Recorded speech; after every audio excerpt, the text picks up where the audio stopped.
Vote কি একটা হবে নাকি দুইটা? ফেব্রুয়ারিতেই যখন ত্রয়োদশ জাতীয় সংসদ নির্বাচন প্রায় নিশ্চিত, ঠিক তখনই পর্দার আড়ালে ঘুরপাক খাচ্ছে গণভোট নামের এক নতুন প্রশ্ন। তাহলে আসল প্রশ্নটা হলো, জাতীয় নির্বাচনের সাথে কি এই গণভোটও অনুষ্ঠিত হবে? আর এই দুই ভোটের জটিলতায় নির্বাচন কমিশন ঠিক কতটা প্রস্তুত? চলুন জেনে নেওয়া যাক বিস্তারিত। নির্বাচন কমিশন ইসি আগামী বছরের ফেব্রুয়ারির প্রথম সপ্তাহে জাতীয় সংসদ নির্বাচন আয়োজনের সব প্রস্তুতি প্রায় গুছিয়ে এনেছে। ডিসেম্বরের প্রথম সপ্তাহেই তফসিল ঘোষণার চিন্তা চলছে।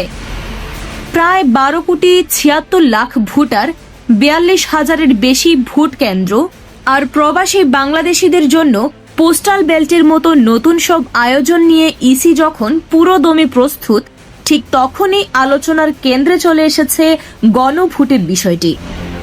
জুলাই জাতীয় সনদ বাস্তবায়নের অংশ হিসেবে এই গণভোট আয়োজনের সুপারিশ করা হলেও সরকার এখনো এ বিষয়ে চূড়ান্ত কোনো সিদ্ধান্ত দেয়নি। আর এখানেই তৈরি হয়েছে মূল রাজনৈতিক মতপার্থক্য। বিএনপি চায় জাতীয় নির্বাচনের দিনই গণভোট হোক, অন্যদিকে জামায়াতে ইসলামীর দাবি নির্বাচন হওয়ার আগেই গণভোট সম্পন্ন করতে হবে। এই রাজনৈতিক টানাপোড়েনের মাঝে নির্বাচন কমিশন পড়েছে উভয় সংকটে। তারা সরকারের সিদ্ধান্তের অপেক্ষায় আছে, কারণ গণভোট যেদিনই হোক এর জন্য লাগবে বাড়তি প্রস্তুতি। সংসদ নির্বাচনের সাথে একই দিনে হলে খরচ কিছুটা কমবে, কিন্তু ভোট কক্ষের সংখ্যা বাড়াতে হবে।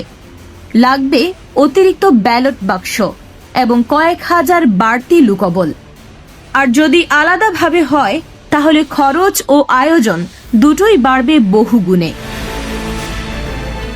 এর সাথে যোগ হয়েছে নতুন রাজনৈতিক দলের নিবন্ধন এবং আইন শৃঙ্খলা পরিস্থিতি নিয়ন্ত্রণে রাখার মতো বড় চ্যালেঞ্জ। সব মিলিয়ে নির্বাচন কমিশন একদিকে যখন জাতীয় নির্বাচনের ঘড়ি ধরে এগোচ্ছে, ঠিক তখনই গণভোটের এই অনিশ্চয়তা পুরো প্রক্রিয়ায় একটি নতুন মাত্রা যোগ করেছে। এখন দেখার বিষয়, সরকার গণভোট নিয়ে শেষ পর্যন্ত কি সিদ্ধান্ত নেয় এবং রাজনৈতিক দলগুলোই বা কিভাবে প্রতিক্রিয়া জানায়। আপনার কি মনে হয়, জাতীয় নির্বাচন ও গণভোট কি একসাথে হওয়া উচিত নাকি আলাদা? এই দুই ভোটের চাপে নির্বাচন প্রক্রিয়া কি সুষ্ঠু থাকবে? আপনার মতামত কমেন্টে জানান। এই ধরনের গুরুত্বপূর্ণ আপডেট পেতে আমাদের সঙ্গে থাকুন। BGN TV 24, সংবাদ যেখানে, বিশ্বস্ততা সেখানে।